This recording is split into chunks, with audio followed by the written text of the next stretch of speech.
define who we're talking about here. This is a liberal within the conservative party. This is not a conservative candidate. This is a liberal within the conservative party. Exactly. So, I know. I don't think he's a liberal anymore. I agree. He's susceptible to doing what you want. He's susceptible to doing what you want if you can show him you got the power. Yeah. I don't think he's a liberal. I think he's a moderate conservative. That's he's what never been a conservative. Whoa. He's a Democrat. People can't change. People can And I change. voted Sir. for Trump. People don't change. People can change, but you don't change from liberal to conservative. That's not how it works. That's absolutely not true. People in college are usually liberal. When they get married and have children, they become conservatives. What is the conservative track record? What is the conservative track record of Trump? Nate is amped. No. That's something that's not true. Nate about to take motherfucking head off. And they do. So it happens every day. When did he become a conservative? He became a conservative during the Obama administration. He didn't like a lot of the things Obama was doing. He came out, against Obama, the birth certificate shit, other shit. He didn't like what Obama was doing. He also, if I recall correctly, he had conversations with certain members of pro-life because he used to be pro-choice. What was it about Obama policy-wise that he had against Obama? He wasn't for open borders, but he was for DACA. DACA itself taking between 11 and 30 million illegal aliens. Hold up, Nate. Hold up, time out. I gotta stop you right there, Nate. Sure, go ahead. Because even Trump has said when he was defending himself against his border policy, with separating the families and all that and shipping people out, he called Obama the exporter in chief. Whoa! I just said Obama. I know Obama deported more people than any president prior to him. I know that. Right, However, he's the one that brought in DACA.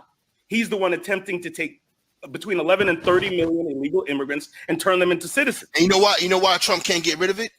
Because it's a strong criteria for DACA. You have to meet a strong criteria for DACA, and that's why even Trump can't get rid of the shit. He's been fighting. And the Republicans, and the Republicans were all about amnesty for these people. So the idea I've said on several occasions I cannot stand the Republican establishment because they're for open borders. But your rank and file, Ronald Reagan, absolutely not. Hold on, a well-educated black has a tremendous advantage over a well-educated white.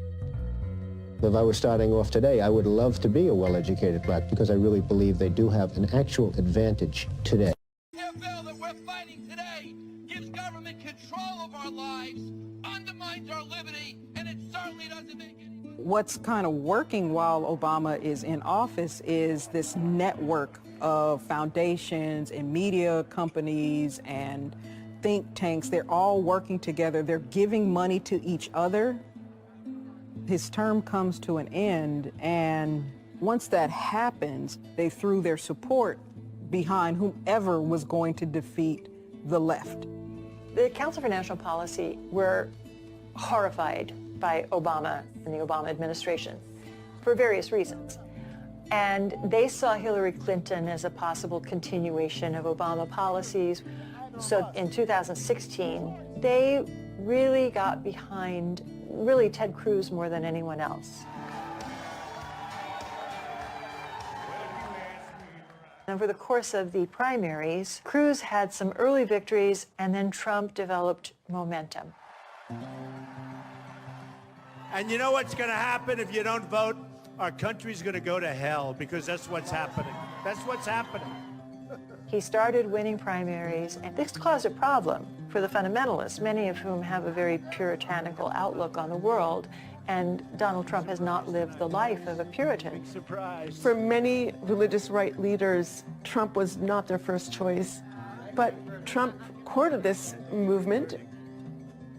These Never-Trumpers had a summit in New York City in June 2016, and they lined up there saying, we could cut a deal with Donald Trump where he can deliver the goods to us in terms of our agenda.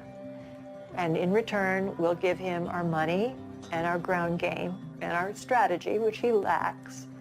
And if all of this comes together, we can prevent Hillary Clinton from becoming president. Yeah, great service.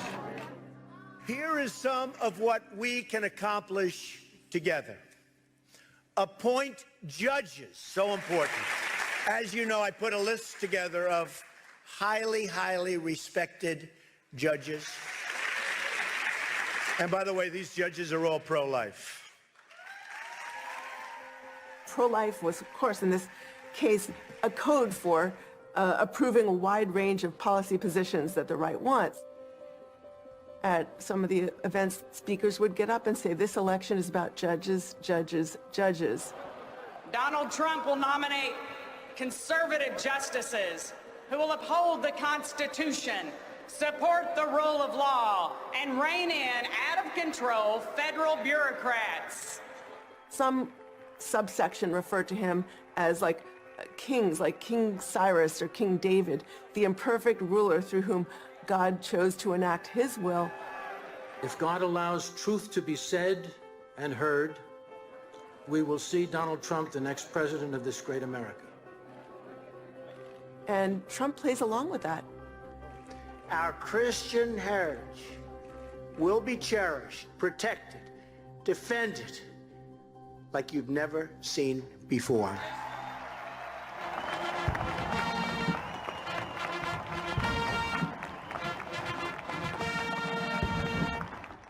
January 20th, 2017 will be remembered as the day the people became the rulers of this nation again. President Trump's executive order on immigration has dominated the news cycle. We're going to have a very, very strict ban. This is not, I repeat, not a ban on Muslims. Slate magazine wrote, quote, "Of course it's a Muslim ban." The president today in Atlanta armed for political battle. Mr. Trump, the first president to address the NRA's annual convention since Ronald Reagan. I will never, ever infringe on the right of the people to keep and bear arms. Never, ever. President offering a defense for some of the people who descended on Charlottesville. A young woman killed by a neo-Nazi. President Trump refused to pick sides. You also had very fine people on both sides. You had people in that group that were there to protest the taking down of, to them, a very, very important statue. President Trump is about to announce one of the most consequential moves a president can make. His next choice to fill a vacancy on the Supreme Court. I have selected an individual whose qualities define, really, and I mean closely define, what we're looking for. President Trump has just signed a historic $1.5 trillion tax bill. And by the way, we are cutting regulation at a rate never seen before in the history of our country. Open your mind.